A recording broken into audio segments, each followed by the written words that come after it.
Hi. Here is part 2 of my KuroKen one-shot. A disclaimer before I move on to the actual video. I do not own any of the pictures, artwork, or gifs used in my videos. They all belong to their rightful owners. This is pure fanfiction and for entertainment purposes only.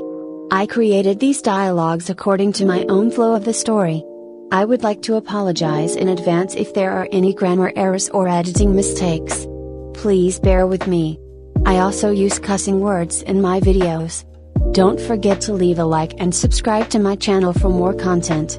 Enjoy!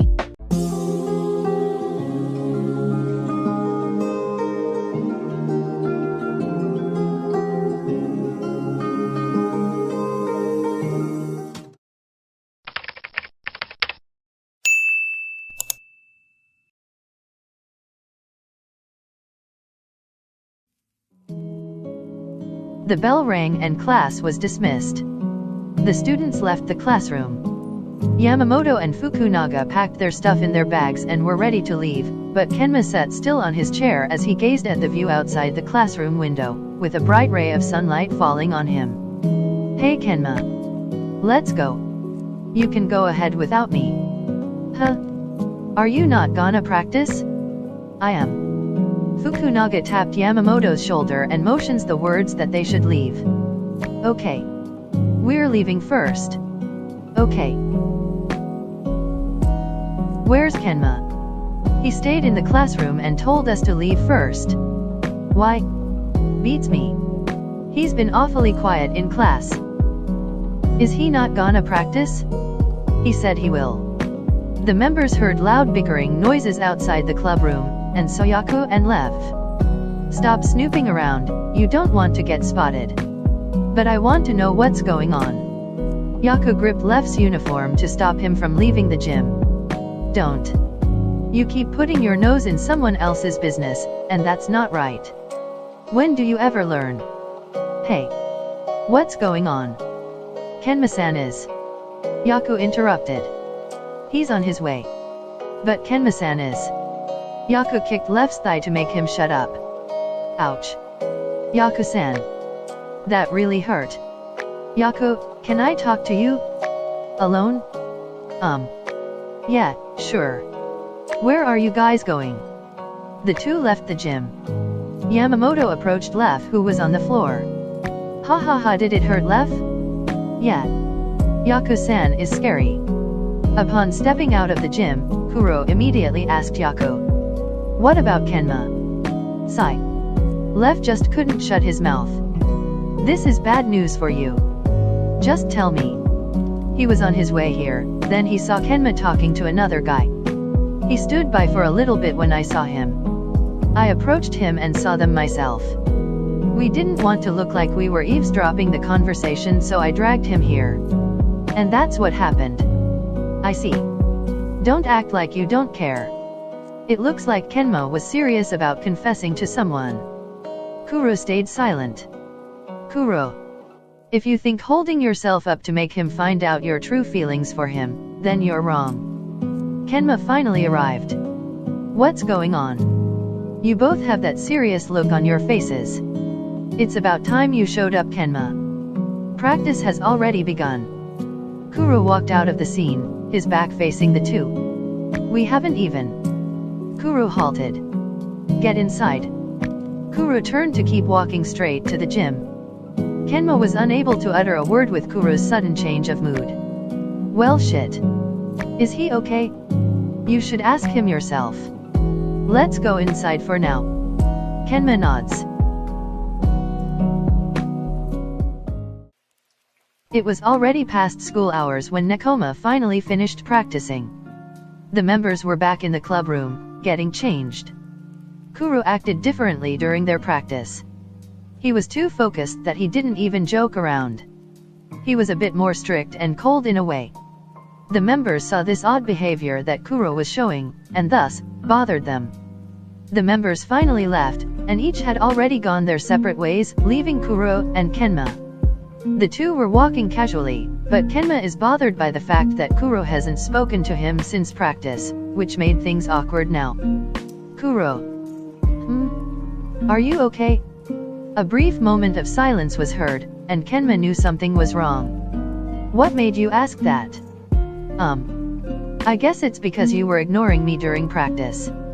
You kept avoiding eye contact, like you just didn't want to talk all of a sudden. Does it bother you? Of course it does.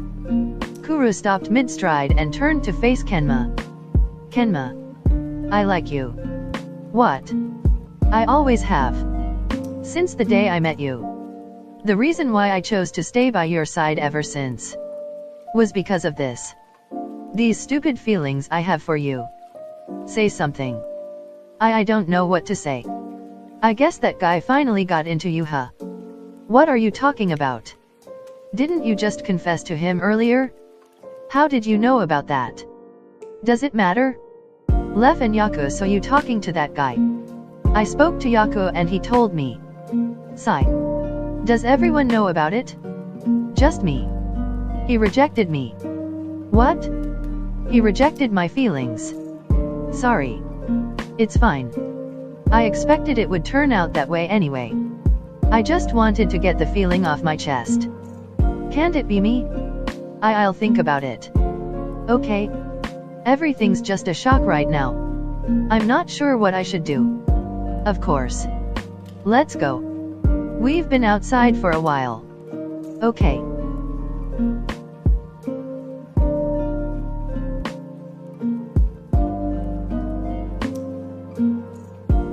Haikyuu-san?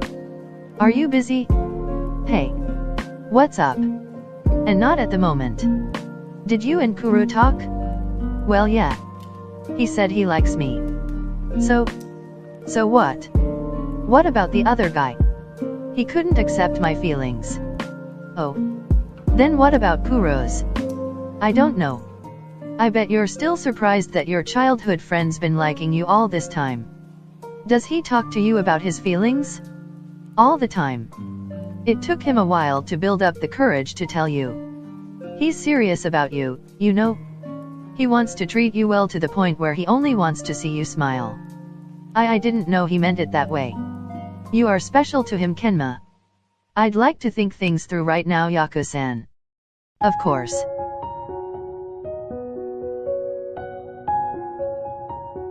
Two days have passed since Kuroo went to school. He skipped all his classes, including practice. Practicing without Kuroo was very difficult. He hasn't contacted their coach nor any of his members, not even Kenma. Their worry began to spread around the gym, and Kenma was worried the most. Their minds were barely in practice, so they ended quickly. Kenma hurriedly changed into his uniform, then bids his farewell to the rest of the members, leaving the club room. Why is he in a hurry? He'll probably head over to Kuroo's. But didn't his parents say he wasn't home?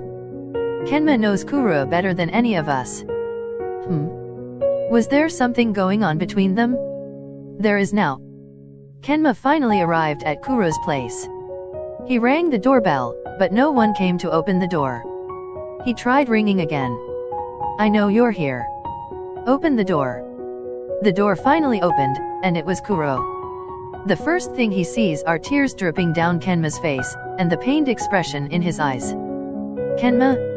Why won't you let me contact you? You're a liar, Kuroo. Hold on. Kenma. Please. Kuroo held Kenma's shoulders, whose body convulsed with sobs. Come inside. I don't want to. I want to talk here. Okay. Come inside for now while I get changed, okay? Without saying another word, Kenma nodded. Kenma got in and was guided to their living room. Kuroo climbed up the stairs and went to his room to change. I'm an idiot. Kuroo covered his face with his hands and pushed his hair back. Kuroo finally changed into something more comforting and went back to Kenma, who was just sitting still. Kenma. Kenma turned his head to face Kuroo, his eyes looking a bit swollen from crying. Where do you want to go? Anywhere. I just want to talk to you. Of course. Let's go. Kuroo and Kenma ended up going to a park that was just a walking distance from his house. There was a long awkward silence between the two before reaching the destination. They both sat down on a nearest bench and the silence broke off. Kenma. Don't say anything. I never knew the reason, but I think I get it now. What? I like you too. Lately, you're the only thing on my mind. Your voice, your eyes. Whenever they look at me, I just can't help but feel the need to get closer to you. Kuro kept his head down after hearing those words that he wouldn't thought that Kenma could say.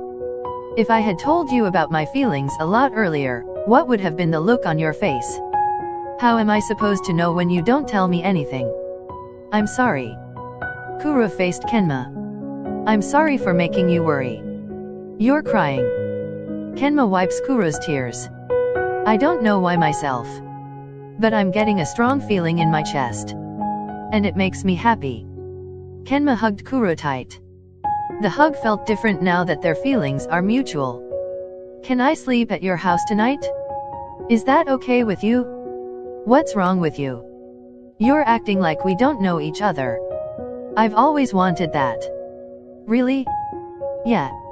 I've always wanted to be able to hold you in my arms. Both caressed each other's faces and smiled. The couple returned to Kuro's place and both showed a shy expression, knowing that things are going to feel different now when they sleep together. The two took turns in taking a shower before going to bed. They both laid down on the pillows, facing each other.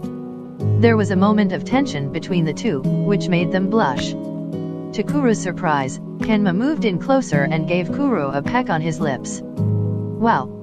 Is this okay? Pause. I'm going in the wrong order. Shouldn't you be asking me out first? Kuro laughed, prompting Kenma to laugh along him as well. I'll take you out on a date tomorrow. But we have practice. You skipped practice and our play got a little rusty. What can you guys do without me? I don't know. I don't think I'll be able to do anything without you. Blushes. Kenma. Are you trying to tease me somehow? You say stuff you never say to me before. Though we're a couple now. And by the way, I haven't been able to play any of my games for the past 2 days because I was worried sick about you. You owe me a video game, Kuro. Ha ha ha. Of course, kitten. I'll even play with you. They buried themselves under the covers and snuggled up against each other. Their bodies reacted simultaneously to warm touch until they fell asleep.